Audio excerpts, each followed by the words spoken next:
राज्य महिला आयोग की उपाध्यक्ष मेरठ पहुंची हैं। हमारे साथ हैं सुषमा सिंह जी। ईटीवी भारत इनसे खास बातचीत कर रहा है। हम इनसे जानेंगे किस तरह से क्या कुछ राज्य महिला आयोग इस वक्त कर रहा है और किस तरह के मामले सामने ज़्यादा आ रहे हैं और किस तरह से देखती हैं कि कितना उन पर वर्कआउट हो पा रहा है, कितना उन पर काम हो पा रहा है। मैडम, ईटीवी भारत में आपका बहुत स्वागत है। बहुत बहुत धन्यवाद तेवते जी। मैडम, आपसे हम जानना चाहेंगे कि जिस तरह से अभी 4.0 के बाद क्या कुछ बदला है और जिस तरह से पहले राज्य महिला आयोग काम कर रहा था उसमें क्या कुछ अब फेरबदल हुआ है और क्या कुछ चेंज होने जा रहा है? कुछ बदलाव नहीं है। आयोग माह के प्रथम बुधवार और तृतीय बुधवार के क्रम में जनपदों में जन सुनवाई का कार्यक्रम करती है।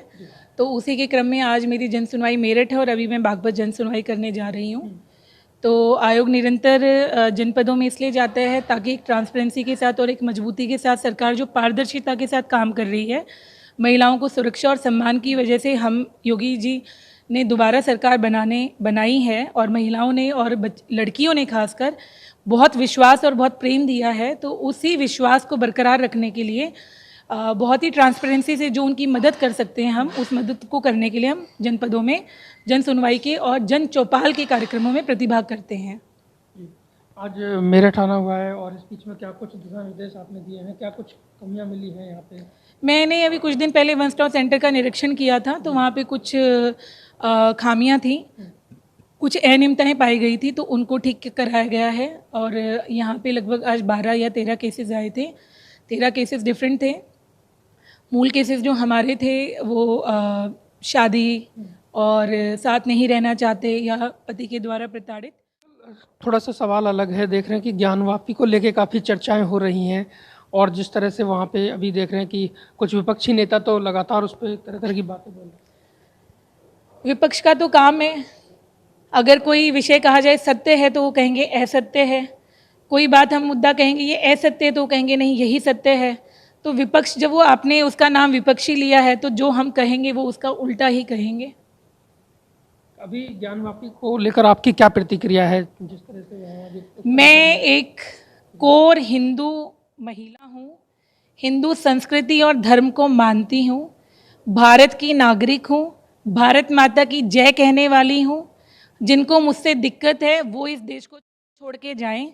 मैं इस देश की मूल निवासी हूँ, मुझे मेरे संविधान पे भी विश्वास है और मुझे शिव पे भी उतना ही विश्वास है।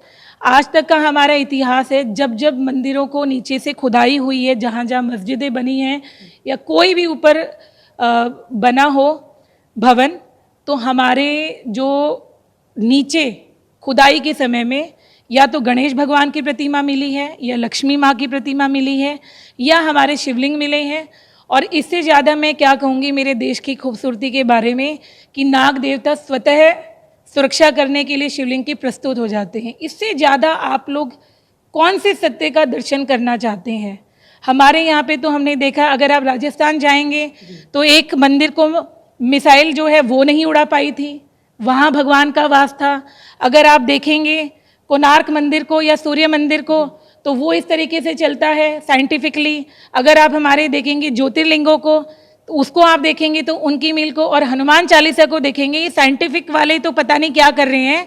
हनुमान चालीसा में जो सूर्य से लेकर चंद्रमा की जो दूरी थी वो तो आज से सैकड़ों सालों पहले हमारे वेदों में कह रही था। किस बात को चैलेंज कर रहे हैं? कौन सा रिसर्च कर रहे हैं? सत्य को प्रमाण की आवश्यकता नहीं, शिव ही सत्य है, शिवलिंग है और शिव ही सत्य है। ताजमहल को लेकर भी सुप्रीम कोर्ट ने कुछ कहा था, अभी कोर्ट ने कुछ कहा था, उस पर आपकी क्या प्रतिक्रिया है? ताजमहल मेरी तो एक ही प्रतिक्रिया है, जहाँ जहाँ मुसलमान समाज ने, मुस्लिम समाज ने जो भी अपने स्वार्थ के लिए जिस भी भवन का निर्माण किया था, अगर उनको डर नहीं है तो मैं इस बात को उनको खुल के चैलेंज करती हूँ कि वो अपने उस भवन को तो छोड़ दीजिए, उसके आसपास एरिया की ही खुदाई करने दीजिए। सत्य का दूध का दूध और पानी का पानी अपने आप हो जाएगा। दरअसल आपको मैं एक बात आपके ईटीवी भारत के माध्यम से कहना चाहती हूँ। आपका नाम ही बहुत अच्छा है भारत।